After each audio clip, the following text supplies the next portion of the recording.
Welcome viewer, I am Murugan S. This video tutorial describes, fix Windows 10 crashes when printing stop code APC index mismatch.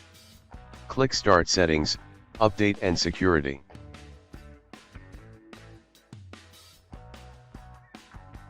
Click View Update History. Click Uninstall Updates.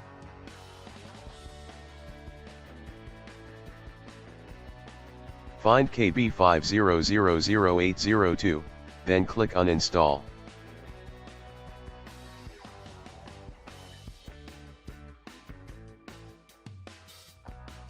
Click Restart Later. Select KB50000808, click Uninstall.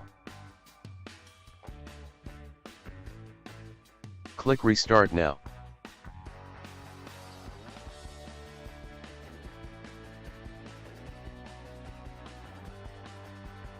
I hope this video tutorial helps to you. Please like, share and don't forget to subscribe my channel. Thank you very much. See you next video.